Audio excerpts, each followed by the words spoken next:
Hey YouTube, well today I'd like to show you how to make your own fireplace blowing fans on a budget. And I will show you the two fans that I have mounted above the fireplace.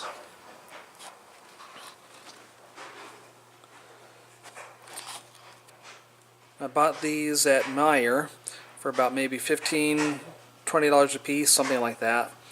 And so these have the variable speeds as well as off, and as you can see, I even have the fans plugged in, but they're not running, and that's because I have these two silver thermal sensor switches here. So when the temperature of the flames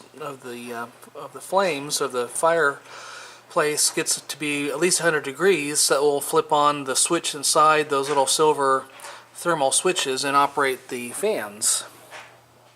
And so what I'll do is also show you how I got these mounted. And I got them mounted up there with the L brackets and the screws going into the plastic.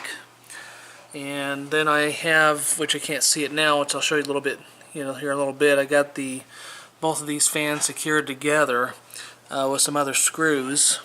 And then I have it attached on this end with another L bracket, and that's going through the plastic as well. And then finally, I got another L bracket. That's probably a bit more difficult to see, but I got another L bracket there holding on to the bottom of that fan. And originally I wanted to take these thermal sensors and put them on the very bottom, but it turned out it was not really any good way of doing that, so I just mounted them right on the front. So what I like to do is I'll take these apart, and I will show you about how I got them wired in, and then I'll show you how they work. Okay, so I've gone ahead and I have taken the fans down from where they were mounted, and I'm going to show you how I managed to wire these up inside, so you can do the same thing if you wish to. And so I got quite a number of screws to take out on all the different corners. So I'll take those screws out and open them up, and I'll show you how I got them wired inside. Alright, so I got the fans apart, and so there's the front with that thermal sensor switch on the front, and the same for that. And so what I ended up doing was both of these fans had their own power cord.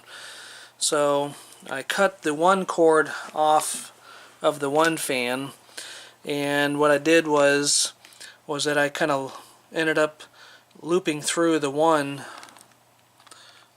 power cord up and through there, and then I took my wire nuts and connected the other white wires from the other fan, which I drilled through the hole there, drilled a hole and ran the cord through the holes, and which goes to, it's wire nutted to that switch, and where I ran some other wires that I ran over here to this thermal sensor. And I got some of those little connectors that I put on there, so for the thermal switch. So that's wire nutted together as it goes on over here to the on-off speed switch. And then the same thing over here where I have the two wires that I have, and in one case the little connector broke off. So I got my soldering iron and soldered on the wire that way. So far that's been doing fine. And so I went ahead and I wired up that thermal switch back over here to this power on-off speed switch. So now they both operate independently, even though it's all being run all off of one power cord. So that's how I managed to get that kind of wired in. So you can do the same thing if you wish to, like I mentioned, for not too much money.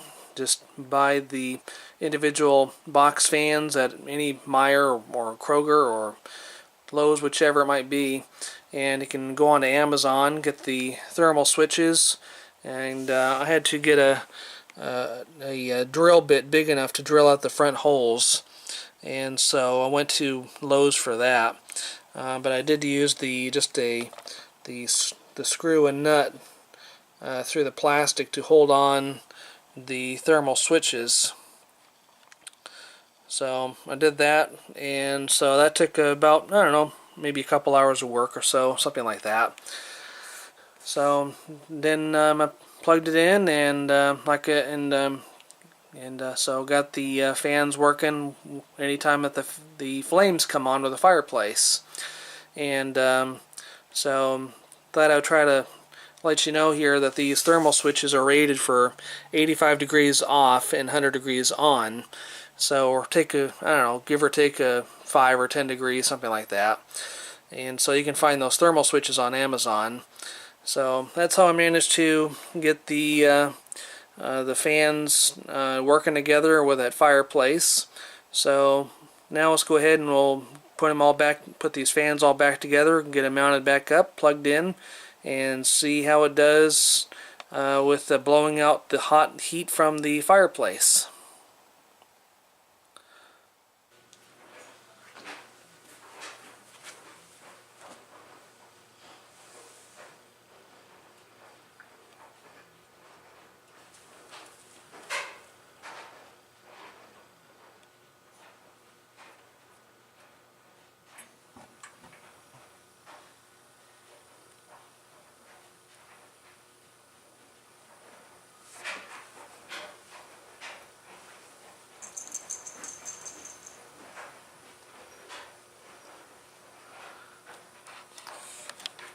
Okay, so now I got the flames started, and it does take just a few moments or a few minutes for the heat to reach the thermal sensors in the front of those fans and to activate the circuit. So now each one of those little thermal switches has a variance, so depending on how they're made. So the one on the right will probably turn on first, followed by the one on the left.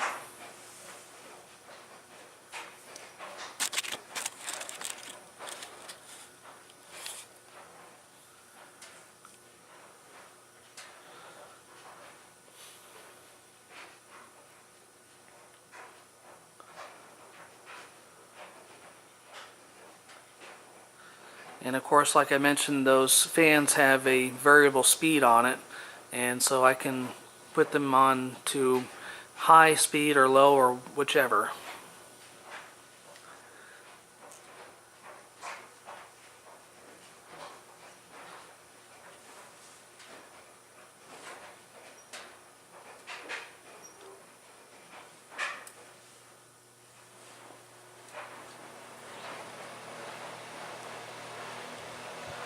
I did not and do not have a digital thermometer with me, but I can tell you that when that fan comes on and it's on low or even medium or high, it really can push out the warm air.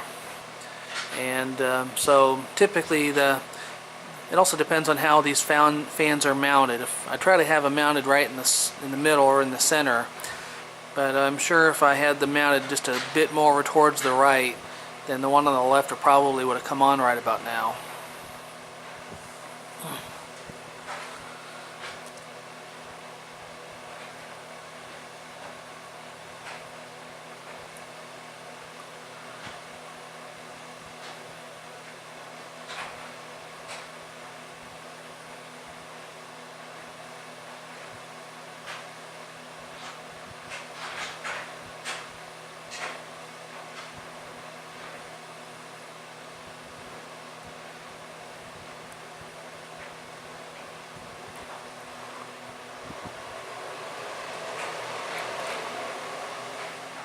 Now the one on the left will start to turn on and then immediately turn off, because as the cold air is still mixing with the warm air, it tends to make that thermal sensor switch off and on. for the first few times before it just finally until the warm air finally overwhelms the cooler air and then just stays on.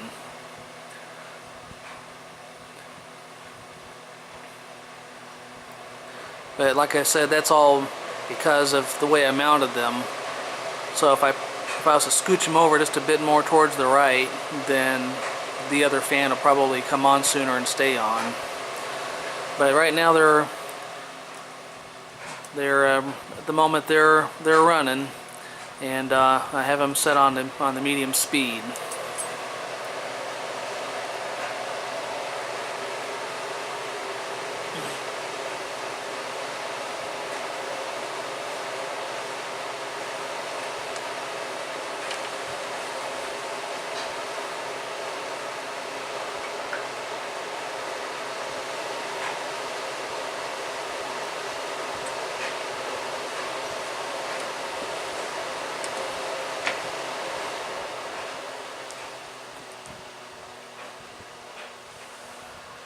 And as the flames go out, then the one fan will turn off, and then the other one will take a few moments or so to turn off as well, since the heat on that other fan is still on that sensor and takes a little bit more time to cool off.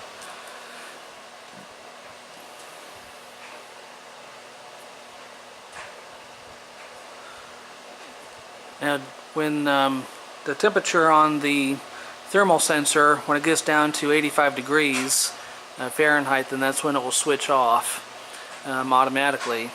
So it takes a few moments. It does kind of tend to blow out some cool air before it finally turns off, but it's not too bad. And then of course it also helps to have a ceiling fan right up above it to help circulate that warm air even more so. So in any case, so that's how you can make your own fireplace blowing fans on a budget. Like I said, the fans are, I don't know, I got them at Meijer. You can buy them at Walmart as well, or just about really anywhere, for $15, $25 a piece, something like that, whichever it might be. And then you just go on the Amazon to find the thermal switches rated for 85 degrees to 100 degrees. 85 degrees being off and 100 degrees meaning on. And you can find those for several dollars or a couple dollars a piece. So that's my video for the moment on how to make your own fireplace blowing fans on a budget. And thanks for watching, and stay tuned for the next video. Thanks. Bye.